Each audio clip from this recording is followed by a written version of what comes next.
Théo. Revoir le bulletin du jour. Une seule adresse, alpes.france3.fr.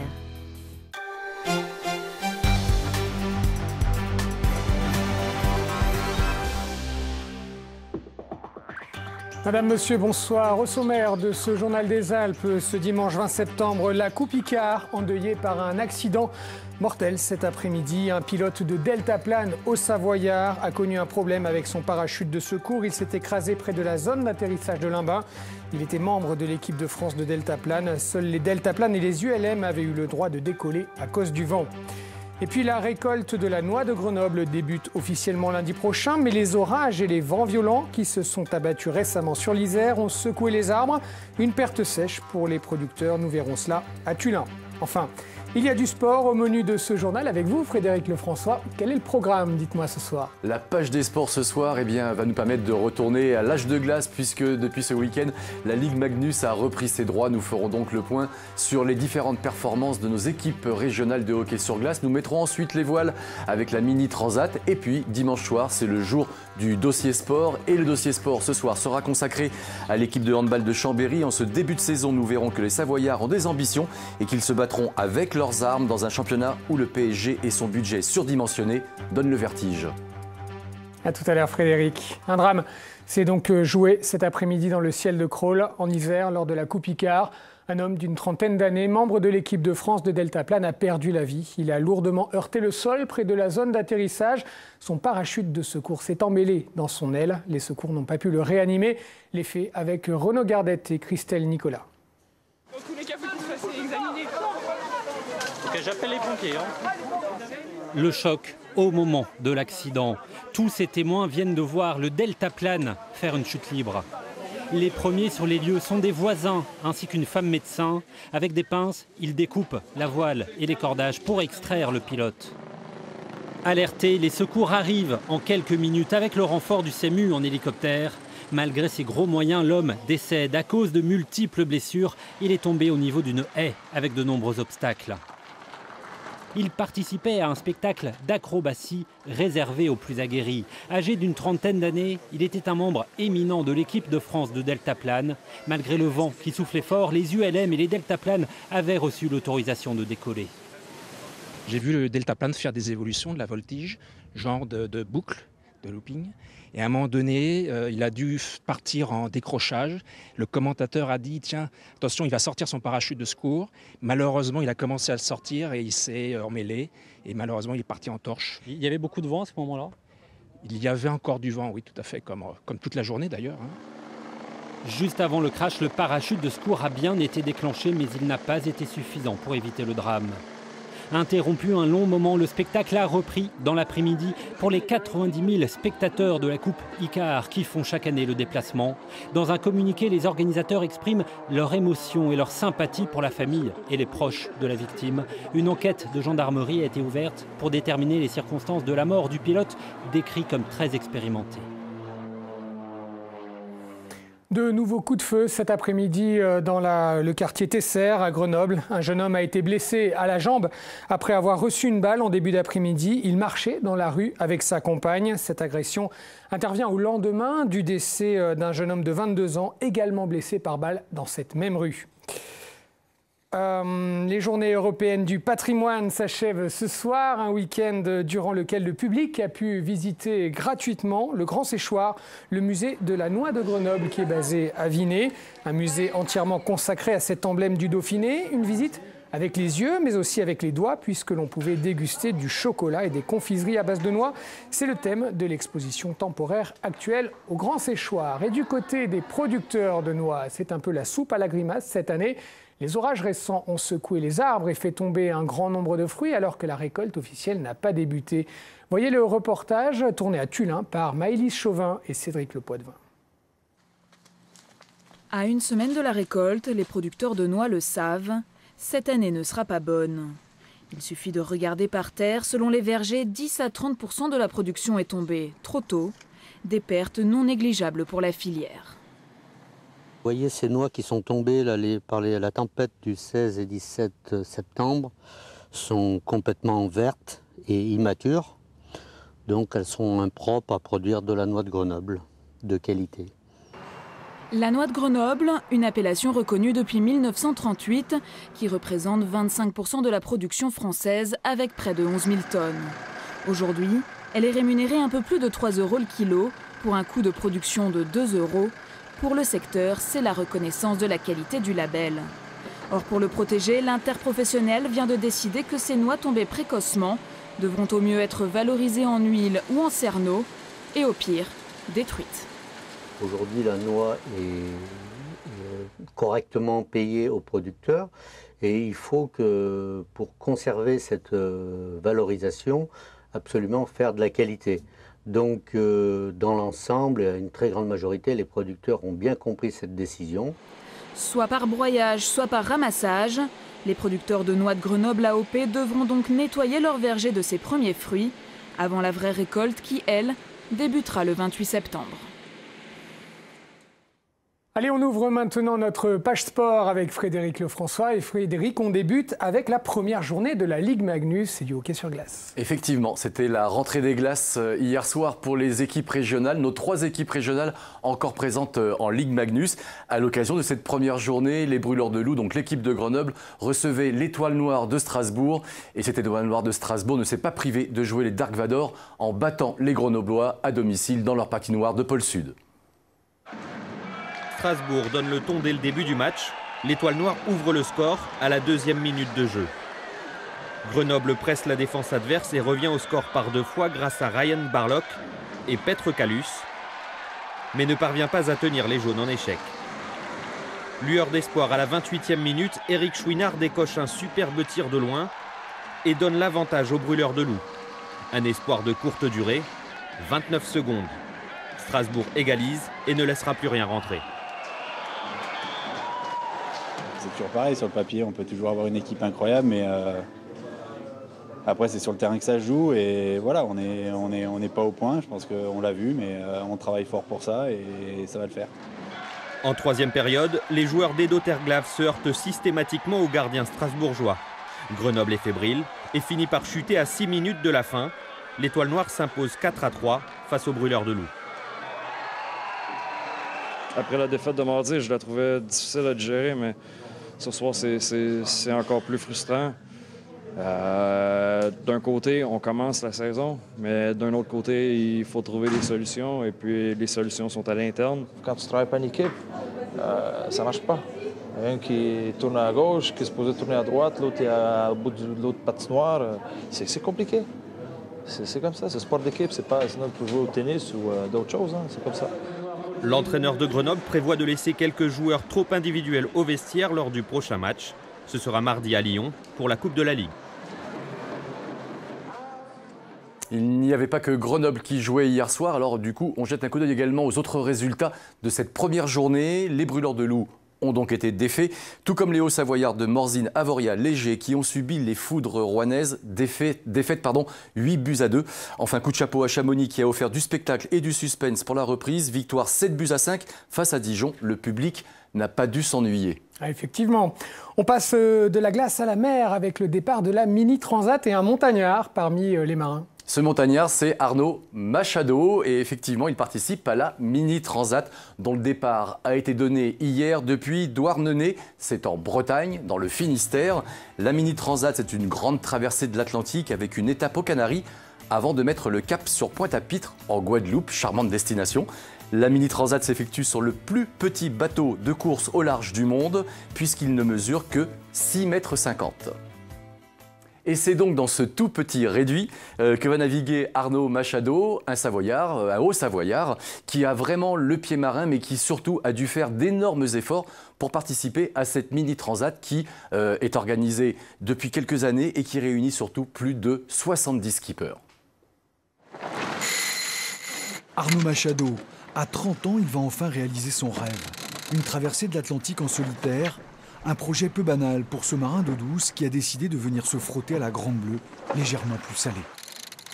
Paysagiste de formation, il possède sa propre entreprise en Haute-Savoie. Ses clients ont été prévenus, pendant 1 an, il sera absent. Mais pour pouvoir équiper correctement son bateau et essayer de figurer en bonne position à l'arrivée, il est des chantiers qui ne se refusent pas. Je suis rentré 2 semaines pour tailler 3 km de haies, donc tout seul. Donc ça fait ce qui m'a permis de m'acheter un génois, quoi. Ouais.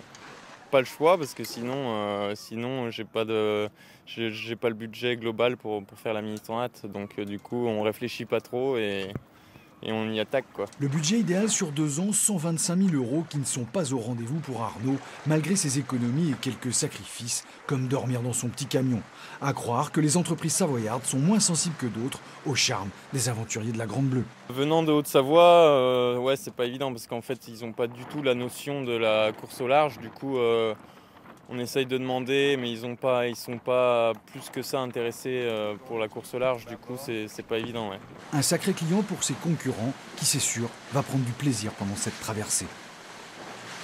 Le plus plaisant, on va dire que c'est les surfs au large, là, à 15 nœuds sous spi, le bateau qui plane. Ça, c'est vraiment extraordinaire avec le plancton fluorescent qui remonte et puis les dauphins. Ça n'a rien à voir avec le Léman et c'est vraiment top, quoi. Ouais. Arnaud Machado, un marin des Alpes à la poursuite de son rêve, qui pourrait bien être sur le podium à l'arrivée en Guadeloupe. C'est tout ce qu'on lui souhaite, n'est-ce pas? Retour sur nos terres, Frédéric, nos terres savoyardes, vous êtes allé prendre la température auprès des handballeurs chambériens. C'est vrai qu'en règle générale, lorsque l'on parle de handball, de ce côté-ci des Alpes, on parle souvent de Chambéry, le club référence alpin. Rendez-vous compte, ils ont participé à leur 18e saison au plus haut niveau du handball hexagonal. Mais avec quelle ambition? Dans un championnat aux moyens financiers un peu plus importants, mais toujours pas mirobolant. Pendant longtemps, le championnat de France de handball se résumait à un mano à mano Chambéry-Montpellier. Mais depuis 3 ans, les choses se sont compliquées, surtout pour les Savoyards. Les places fortes du hand se sont multipliées, la concurrence est plus forte et plus dense. Du coup, les ambitions en début de saison sont plus mesurées. En toute honnêteté, je ne me bats pas pour être champion aujourd'hui. Je crois qu'il faut avoir la justesse de constater l'effectif que l'on a et de pouvoir se battre avec nos armes. Voilà, et on doit se situer. Voilà, j'ai vu qu'on a été pronostiqué 6e du championnat, donc on va essayer de déjouer les pronostics. Pour faire mentir les pronostics, Chambéry pourra s'appuyer sur un groupe très peu modifié par rapport à l'exercice précédent. Chambé n'a pas fait de folie à l'intersaison. Pourtant, on aurait pu penser que la renégociation il y a 1 an des droits télé du hand allait donner des ailes au budget des clubs. Puisque ces droits sont passés de 1,2 million d'euros à 4, 233% d'augmentation. Ça paraît énorme, mais une fois réparti sur 14 clubs, finalement... Ça ne fait pas des grosses sommes puisqu'il y a une partie fixe et une partie variable selon le championnat. Il y a une partie fixe qui est grosso modo de 150 000 € et ensuite une partie variable selon le classement. Une place de gagné, quelques milliers d'euros de glané. Mais pas de quoi se lancer dans une frénésie d'achat. Si les droits télé sont en net progrès, ils n'ont pas boosté les budgets des clubs qui globalement restent assez serrés. Seul le PSG et son budget à 2 chiffres avant la virgule, le seul de la D1, est vraiment au-dessus du lot. Tellement au-dessus du lot qu'on peut se demander si le championnat n'est pas déjà joué. C'est une équipe monstrueuse qui est partie pour tout rafler. Maintenant, on sait que sur certains matchs, ils peuvent être peut-être en difficulté. Après, savoir si ce jour-là, on sera capable, nous, de les mettre en difficulté et d'être suffisamment bons pour passer devant, c'est un autre problème. Ils ont peut-être la naïveté et le défaut de penser que le vrai championnat pour eux, c'est la Ligue des Champions. Et bien des fois, quand on joue et on méprise le reste, on se prend les pieds dans le tapis. Qui sait, ça peut être drôle. Dans le parquet, c'est pire. Et dans le parquet, ça fait plus mal encore. Cette saison, c'est clair, le pari sera de battre Paris. Qui sera le premier à faire plier le PSG? Chambéry est volontaire. Vont-ils le faire? On le saura vite. Début octobre, l'ogre parisien accueillera le petit poussé chambérien. Un mot maintenant et des images, surtout des images du Red Bull Élément. Cette course en relais, pas comme les autres, organisée à Talloires, en Haute-Savoie, pas comme les autres, car elle commence sur l'eau avec quasiment 13 km en aviron. Ensuite vient un premier trail vertical bien engagé avec un dénivelé de 1500 mètres et un passage sur crête où il ne faut pas avoir le vertige. Ça continue, la descente ne se fait pas à pied, ça serait vraiment trop simple. Non, mais en parapente, ça c'est trop cool. avec un atterrissage sur une plateforme posée sur le lac. Et ça, c'est pas trop facile finalement, vous allez le voir. Mais c'est pas fini. Quand il n'y en a plus, il y en a encore. Et on termine par 20 km en vélo. C'est presque classique. Et à ce petit jeu, c'est l'équipe MAG Aviron qui décroche le pompon. Et vous allez voir, ils sont juste trop contents. Ouais, on les comprend. Incroyable effort, ces images, vraiment bel incroyable. Et donc sur le web maintenant, Frédéric, vous nous avez dégoté quelques pépites. Des pépites, mais pas des pépites de chocolat, des pépites numériques. C'est les pépites numériques du dimanche soir. 4 vidéos piochées sur Internet, 4 vidéos de sport, souvent décalées. Et ce soir, c'est une première en 3 ans de revue du web, puisque le rugby fait son apparition normale. C'est la Coupe du Monde.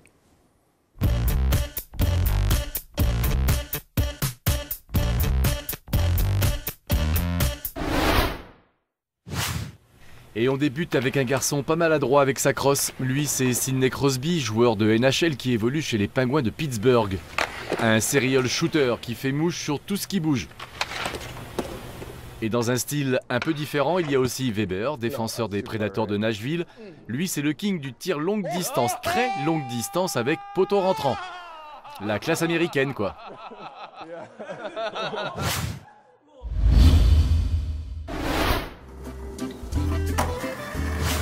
Ça, c'est le gros coup de cœur de cette semaine. Une vidéo de 3 minutes et des brouettes qui nous parle de skate.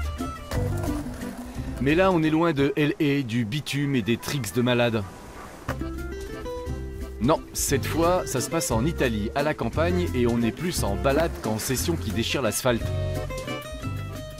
C'est doux, sucré, poétique, paisible, et le travail sur le son est un régal pour les oreilles. En un mot, une petite merveille.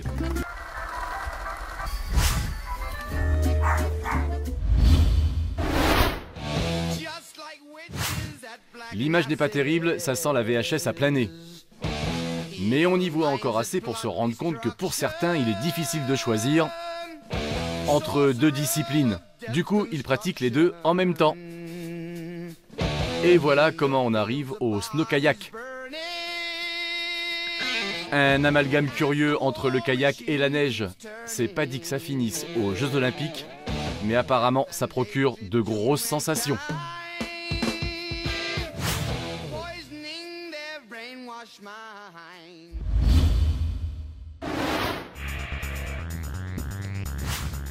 On termine raccord avec l'actu. La Coupe du Monde de rugby a débuté vendredi et on a déjà vu de très belles choses, de belles actions, de beaux essais, des gros plaquages. Mais ça, on ne l'a pas encore vu. Et ça non plus. Et ça, seulement en rêve. Le plus drôle, c'est que ces deux-là sont surtout des spécialistes du football freestyle. Voilà, fin de la connexion. Bonne semaine sur vos claviers et à plus tard. Et on termine la page sport avec l'affiche et nous vous conseillons la semaine prochaine de vous rendre à Chambéry jeudi soir pour assister au premier match à domicile de l'équipe de handball de Chambéry qui à cette occasion accueillera Nantes. Alors pour l'instant Chambéry en championnat c'est un match nul, une défaite. On espère que pour leur premier match à domicile, ça se terminera par une victoire. C'est même obligatoire. Obligatoire, on l'a noté. Merci beaucoup Frédéric, à bientôt. À bientôt. On reste dans le sport maintenant avec le regard d'un photographe grenoblois. Sylvain Frappat est passionné de rugby et il a trouvé des similitudes graphiques avec la boxe, une même dramaturgie exposée à l'Artothèque de Grenoble. Nathalie Rapuc et Antoine Marnas l'ont rencontré. Le don de soi, la détermination. À travers ces photos prises dans le vif de l'action, l'artiste Sylvain Frappat expose 2 séries d'images, l'une sur le rugby, l'autre sur la boxe. Il y a une tragédie que l'on retrouve dans le rugby, il y a une dramaturgie qui est pour moi évidente. Et puis le fait que ces hommes ou ces femmes se donnent corps et âme me fascine, quoi. Corps et âme réunit des clichés, des instants furtifs qui s'inscrivent dans un contexte, une histoire, comme lors d'un entraînement ou d'une compétition. Le combat n'est pas terminé, il est sur le point de l'être, mais le boxeur sait qu'il a perdu. Et j'ai essayé de saisir la détresse du combattant. C'est une image assez dramatique, son short est est constellé de sang. Et on le sent perdu, on le sent peiné, et c'est une photo que je trouve tragique et du coup intéressante. Photographe pour la ville de Grenoble et reporter pour la presse, Sylvain suit le rugby depuis plus de 10 ans. Il dévoile à travers ses photos les affrontements, les corps abîmés. Durant toutes ces années, il a développé une véritable passion pour ce sport. Il y a un petit côté charnel qui me plaît beaucoup, et c'est un petit peu ce que j'ai recherché à travers cette exposition. Le côté érotique en fait des deux pratiques sportives, aussi bien pugilistiques que rugbystiques. Et voilà, cette photo me touche assez. On sent ce sont deux équipes qui s'opposent, et malgré tout, on pourrait imaginer des gestes de tendresse. Corps et âme, une exposition à voir à l'Artothèque de Grenoble jusqu'au 30 septembre prochain. Des images presque irréelles du château du Touvet à l'heure italienne, avec une soixantaine de costumés de Venise en parade dans les jardins. Une invitation exceptionnelle dans le cadre des Journées du patrimoine, et vous le voyez, des costumes particulièrement travaillés. Ils ont fait revivre cet après-midi l'ambiance mystérieuse des fêtes vénitiennes du XVIIIe siècle, et le château du Touvet se prêtait particulièrement bien à ce spectacle vivant. Je vous laisse le découvrir un instant.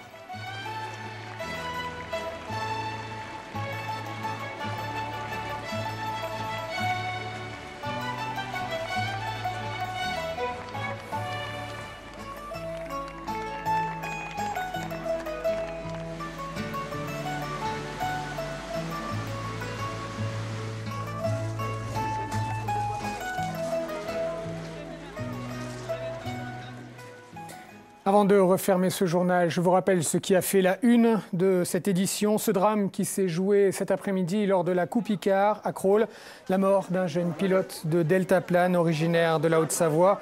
Bien que chevronné, membre de l'équipe de France de deltaplane, il a connu un problème en vol. Son parachute de secours s'est emmêlé dans son aile et il a fait une lourde chute au sol. Les secours, qui ont été très rapides à intervenir, n'ont pas pu le réanimer.